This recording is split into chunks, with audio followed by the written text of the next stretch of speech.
Hey everybody, welcome to our weekly podcast. My name is Patrick Tan. I'm the General Counsel for ChatArgos, and with me as usual every week is our CEO and Chief Data Scientist, Jonathan Reiter. Thank you for tuning in. Thanks for watching. Thanks for all the comments from the last one. You guys really seem to enjoy the Athena stuff, so don't worry, we've got more Athena stuff got you covered this week as well. This week we're going to talk about the Ethereum upgrade EIP 3074. John's got some comments on that. It's interesting. Yeah, I think interesting is a good way to start, and then we will eventually progress to alarming.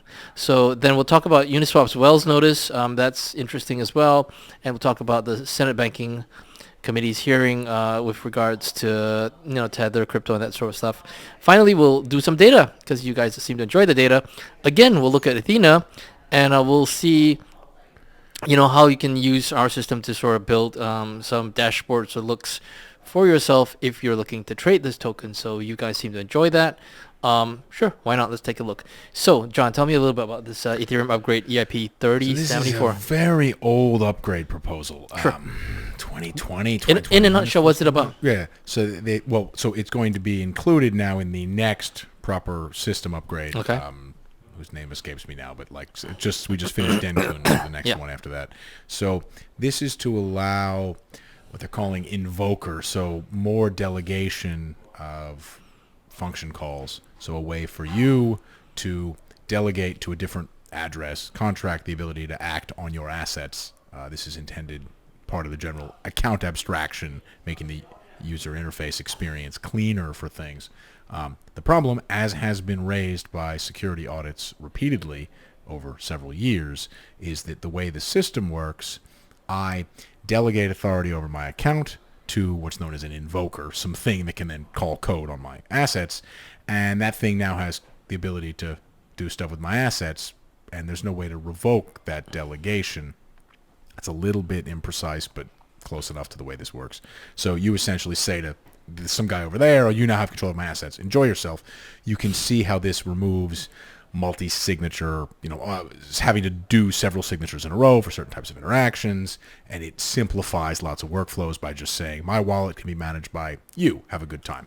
Anybody that's familiar with the way managed futures account trading or something like that works, it's conceptually similar to that. Problem here is because you can't revoke it, if I delegate it to a contract, even if I think that contract's okay today, if it's upgradable, they can steal my tokens in the future. So types of attacks have been already, and this is stuff that's been described by people in public research. Say I'm a malicious smart contract developer. I can collect delegations to control large numbers of people's accounts, and then as soon as the threshold of assets I have control over hits a certain level, then I can sweep everybody's money. So just maybe quickly describe how you would do that. So we know that, and just a little bit of sort of a short summary. What does it mean basically to when we say that a contract is upgradable, for instance? Okay, so there's two issues here. One of them is if the code can be upgraded. So essentially, if I can just change the code. So people will say Ethereum smart contracts are immutable. There's a thing called upgradable proxy. You can listen to a previous podcast or read lots of stuff. So there are ways to just change the code in the way you update the version of software on your computer and phone all the time. Okay. And the second one is this delegation, which is essentially giving you the keys to my house. Right. But in a way where I can never change the locks on my house. And you can make copies of those keys for free forever. So you can always get in my house. I can move to a different house. I can move all my assets, and then you don't have control anymore. But as long as I live in that house, you have keys to my house. I think people can see how that might cause trouble. So you could imagine a gang of thieves, to continue the house analogy, that keeps collecting copies of people's keys, and as soon as they have keys for everybody in the neighborhood, whatever, there's a snowstorm, the power goes out, you rob everybody at once and you disappear. All right. You can see how that might be a good way of exploiting protocols. There have even been examples floated. I'm not being particularly creative here. These are examples that are public. There are lots of creative ways to exploit this one. You could imagine one DEX that delegates some stuff to another DEX, and as soon as it has control over a sufficient quantity of the stake tokens, rug pulls the whole thing and disappears. And people wouldn't know that they had the stuff stolen from them. So if that's the case, what would be the point of this upgrade? Well, no, this makes stuff a lot easier, right? Allowing this delegation makes things a lot more efficient. It opens a potential security hole. You've got two kinds of problems here. One of them is that if you delegate to an upgradable contract, clearly they now have your keys, Yeah. and they can change what they're doing, so they can steal all your stuff. They can have code today that isn't going to steal it, upgraded code that will steal it. Yeah. The other problem is that if you delegate to an immutable contract that itself interacts with upgradable contracts, there are ways in which they could come back and change the code later. So you need to confirm that the contract that you've delegated to doesn't ever interact in a dangerous way with an upgradable contract, which is challenging. Depending on how you define the problem, it may be impossible. A little bit of an edge there. And the way that people propose this security hole be handled is by only allowing delegation to safe contracts done in the wallet. Okay, so we have a security hole, and which is not in the limit automatically closable. You can't find problems automatically with 100% certainty.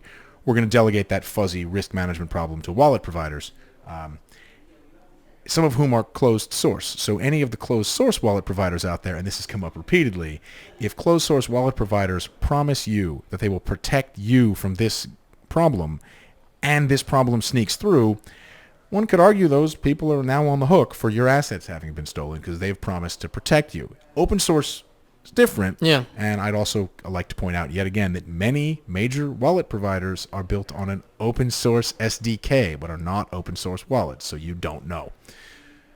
This includes, the ledger firmware issues even to some extent connect to this, right? So all kinds of problems could occur. There were audits done in association with this proposal when it originally was floated, and people found there were a meaningful number of AMM-affiliated smart contracts that were already vulnerable. Years ago, without anyone trying to exploit it, people had simply written code that was vulnerable to this. If people are trying to exploit it, and, how are you going to figure out if it's exploited if the smart contract isn't public? So does this mean that your wallet's only going to allow interaction and delegation to contracts whose code has been published on Etherscan?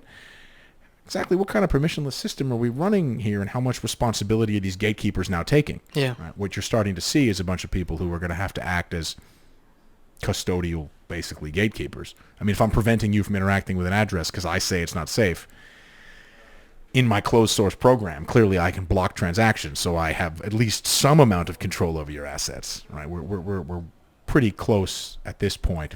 And I think the discussion around mitigations for this will start to expose a lot of the hypocrisy in that space, where you want to push the hard problem off to a closed source software provider, and they say they're only an open source software provider, and then those two things will run into each other immediately. I think there's plenty of time for them to change their plan and remove this. I doubt that they're going to do that. I don't think they're going to do that. They will be exploited ruthlessly if this is deployed. I think that's one of the challenges in this space constantly, because people want the convenience. I think there is a pressure amongst the major developers and stuff like that to provide that convenience. Well, users complain the system is cumbersome, and this is one of the reasons. But you can't have all of them. You can't have security, convenience, and permissionlessness. Well, not with a lot of programmability. This is a trade-off. So there are trade-offs. Like, give you an example, right? If you were to lend your car to somebody like your brother or something, fine. You don't need to do as much due diligence as if you had to lend your car to a stranger. And that's essentially what's going on in this place. Like, you can't have that convenience and security. You have to, they're going to be... Okay, so I think the problem we're running into is that, Airbnb, people lend their apartments, and you have some recourse. But because it's a physical process, bandwidth limited by the number of humans involved in the interaction, you can't cause that much trouble. I mean, you can ruin the apartment and get banned from Airbnb. But that's about it, And you can only be in one apartment. I guess you could probably book 3 or 4 at a time and ruin them. But there's a programmability. If you can automate this, and you can take hundreds of millions of dollars, you can scale this in a way that you just can't with physical processes like that. Yeah, that's right. So, okay, let's move on. Uniswap's Wells notice, what's that about? So Uniswap Labs received a Wells notice. Yeah. I just find the reaction to this very amusing. So, people went crazy saying how... Well, what's the Wells notice first? The SEC says they may be going after you for something. Okay. They don't even say what. They just say for something. There may or may not be more content in the notice. The notices are not public. Yes. The recipients are allowed to make them public. Yes. Sometimes they do. Sometimes they don't. Yep. I would say historically there is a not zero correlation between people releasing the contents of the Wells notice and those people genuinely believing that everything is okay. Yes. So a lot of smaller cap stocks involved in some questionable behavior will receive Wells notices and not mention it until some hedge fund manager that is familiar with the situation asks them on a call or investor relations or something like that, and then they're forced to not lie because at that point they're kind of caught, and then they'll hem and haw around exactly what's happening. Coinbase received one and released it a while ago, and they're still fighting it. Yes. I would say, I obviously don't know what's in this, but that they haven't published the contents of whatever information they received, assuming it was a non-trivial amount of information, is not a sign that they're very confident that everything is okay or they're proud of the conduct that they're alleging happened. I don't know what happened, but you do see sometimes people say, we think this is ridiculous. Coinbase did this. Yeah. Here you go. Yep. Coinbase believes that it's ridiculous. Fair enough. So I just find it amusing. People are saying the government's crazy. These allegations can't possibly be true when you have no idea what the allegations are. I mean, there could have been egregious insider transactions in the token. Unless you know what the content of it is, how do you know? I mean, to start with, it's Uniswap Labs they've gone after, and Uniswap Labs operate, even if they don't collect all the fees from the fee-collecting front end, and whether or not you believe the front end is intermediating securities transactions in exchange for a fee, it is not absurd for the government to assert that even if they're going to lose. They're not saying, as some people have asserted, like this formula is illegal. Like, obviously that's insane. Maybe the government's case is wrong. I don't know. I think there's a solid argument to be made that these immutable smart contracts themselves are not, well, they sanction Tornado Cash, but this thing is not a securities exchange in that sense. And I don't know what it would mean. I mean, they could ban access to it. You could OFAC it or whatever the equivalent is, but you're not going to fine a contract that can't pay fines. That's just demonstrating your impotence. At the same time, there are people who developed the software and released it, and there's labs and whatever. So the idea that they're receiving a fee for something, I mean, they have control over this fee switch, which, they may be able to redirect flows and decrease volumes. Maybe that counts. I don't know. It'll be interesting to see. I don't know. I'm sort of equal chance the government has a reasonable argument that needs to be considered, and the government's argument's just nuts. Because some of the comments that have been made by people defending this still unknown details government action also indicate those people don't know how the thing works. For example, there's a governance process, but it's extremely limited, so it can't do everything. Asserting that it can just add tokens, remove tokens, shut the system down is not true. But it can do more than zero, and then people deployed it, and there are fees and whatever. So, yeah, I mean, even if Uniswap, the contract, isn't going to be attacked, it's conceivable that the process of deploying it is a conspiracy to commit some crime, right? That's not insane. Again, but we will find out. It's a bit early for, the people on the anti-DeFi side who've been making completely ignorant comments about how that works should probably spend some time learning, probably not in public if they don't want to, continue to look like they don't know what they're talking about. Also, I will try to, a piece of advice to a lot of those people. If you make inaccurate statements about the way DeFi systems work on Twitter and otherwise in public, you will get angry, unhelpful responses from people, a very small fraction of whom actually understand how the system works, and it's going to be impossible for you to figure out which of the people replying to you know what they're talking about and which of them also don't know how the system works. So this is not the correct way for you to learn. Some of the responses I've seen to people on Twitter and other places have been reasonable. Many of them have been not. So, ignorance abounds, which is fine. Anyway. It's something. Senate banking hearing yesterday, I think the day before, something like that. Last couple of days. Any thoughts? Well, so I just thought what was amusing is, again, we've discussed this previously where people's lack of understanding of American politics is part of what's going on here. Yeah. So the Democrats, it doesn't even matter why, would like to crack down on more crypto stuff used for terrorist financing, those kinds of things. I mean, there's clearly more than zero use, so government makes prioritization decisions. And the Republicans seem to be walking a strange line because they don't want to be seen to be in favor of terrorist financing because that doesn't get a lot of votes in the United States. But they also want to be opposed to the Democrats. So it's interesting to watch them saying, yeah, maybe there are problems here, but it's not that important. And you gave all this money to Iran. That's a bigger issue. Which, I mean, it's politics, right? So they're supposed to dislike each other and have different opinions. I mean, there's certainly some of the points that were made by the Democratic side, which is now apparently the anti-crypto side for whatever reason, about how, maybe these illicit actors are earning a lot of money via staking. Let's focus on the first order problems, right? That's absurd. The idea that the illicit actors are contributing to the security of the network and earning outsized yield and whatever. Like, if you think they're doing money laundering, attack the money laundering and stop with this craziness. You're not going to get anywhere with that, right? Nobody really cares. Properly, nobody cares. It's not like there was anybody saying this isn't a problem.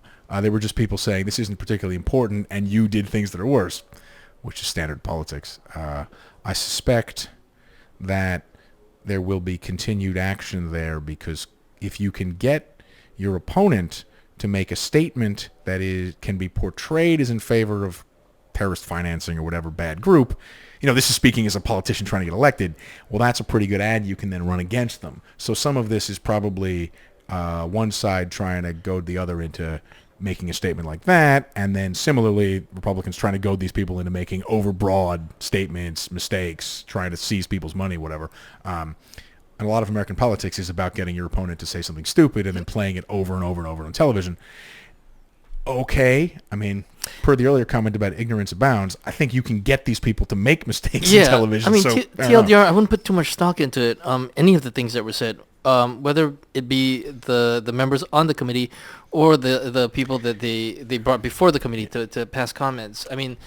This is just politics as usual. Well, we're at a point where they have a vague sense that there is a non-zero amount of trouble here. Yeah. And that's true. I think everyone agrees there's a non-zero amount of trouble here. And they feel like some groups feel like they can get a bunch of support and money for digging into that further. And maybe they suspect it is a big problem. And other groups suspect it's a small problem and they think they can get money to fight it. Whatever. I do think, however, that there will be a continued investigation of how large the problem really is. We have gotten indications from a wide number of different directions that parties that we thought either already understood or were somewhat engaged in the process already clearly are not. We've gotten some interesting questions. So it's I think the official sector is way behind in understanding what's happening and is seemingly trying to get up to speed. I think it's fair to say that there are some very confused people on both sides. Right. I'll give you credit for that. That's true. Finally, let's go into data because we love to do that. Right. John's going to take you through some Ethena stuff. He's going to build live. I love building live because it's like a cooking show, except this one hasn't been done for you. He's going to do it live. Fair enough. So what we're going to do is we're going to look at staking flows for Ethena and... Second. We're going to look for the last, there's a 7 there. So I think Ethena 70 days is probably good enough, and then we'll track this stuff. And we want to look at, tokens. We're going to look at pivot on and filter. You want to move the... We'll get there. Oh, sorry. Pivot on and filter. People will be able to see there's a fair amount of stuff here. There's the E and A. All right, so we pick these two tokens, and I pivoted so they'll go across the top. And then let's just start by... Okay, so let's just get a total that's up here. That's fine. This should come fairly quickly because there's not that many transactions. So this would be daily amounts for each of the tokens. There we go. Fine, so we got some amounts, and let's sort it top to bottom. Now we got some kind of flows, and you can see whatever. Some amounts here, flows. We're still setting stuff up. So these are total amounts of on-chain transfers per day, and we should get a reasonable looking bar chart. Okay, fine. So there's some numbers there. Whatever. Now, let's take a look at staking. So we've already got the staking stuff queued up here. So let's create a filtered amount. So let's do flows into staking where we're going to filter. So what we're going to add up here is the total amount of flow where the to address is, and I've just loaded this up already. You could do this in a cleaner way, but whatever it is. And then let's also do a from staking.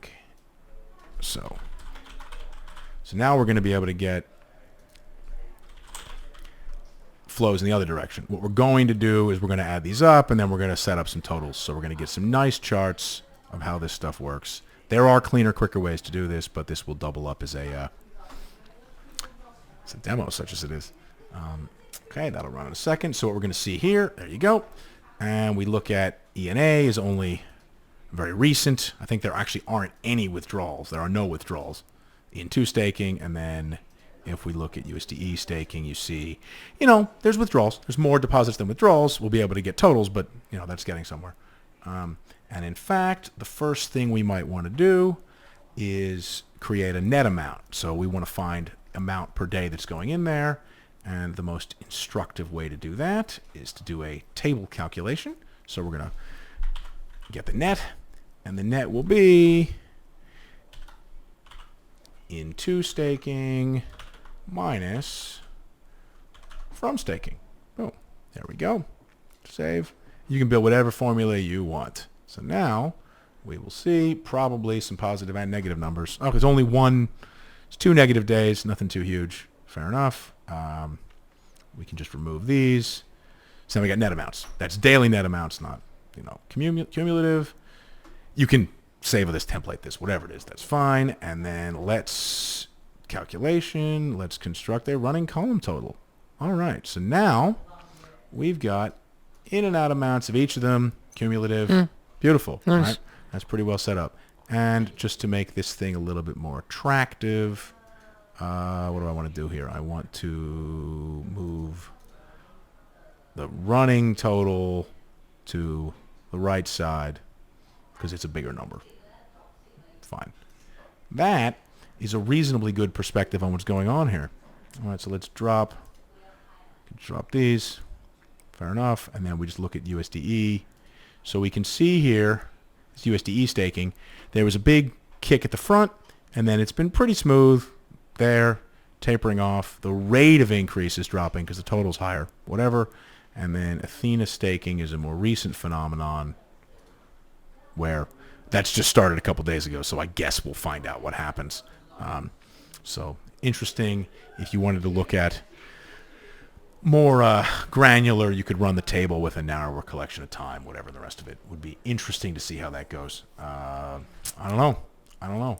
We could even look at maybe some kind of ratio of the two of them in value terms or something like that. So it's not clear what's going to happen with this, but these seem like the kinds of measures you'd probably want to look at if you were, going to be looking at these things. So I don't know. There you go. We will see. So this is useful because sometimes people like to look at, basically is the amount going into the staking going up or down to net, like are there net flows in or there net flows out, and over time is the total number growing? Well, I mean, for essentially every protocol, the protocol website gives you all of this information, right? But it doesn't give you this information for more than one protocol, all right? Yep. And I wouldn't trust the protocol website. I say that knowing that there are cases where the protocol website lies to you. So, yeah, maybe it's nice to be able to do this yourself and inspect what's going on and then do it consistently. You can clearly change these things, to time frames, bucketing, whatever it is you want to do, change addresses. You can do a lot of flexibility here. Don't trust the protocol dashboard. It's not a great situation. Even, you have people like DeFi Llama that build dashboards for these kinds of things. I'm not saying they're doing anything wrong.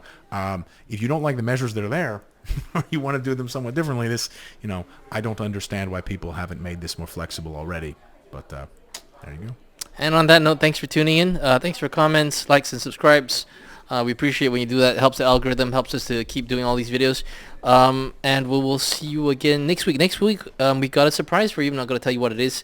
It's a location surprise. So you were tagged in some tweets regarding the location. Well, so if you know, you know. But if you don't know, I'll leave you to find out. So we will see you again next week. Have a great weekend, everybody. Thank you. Bye-bye.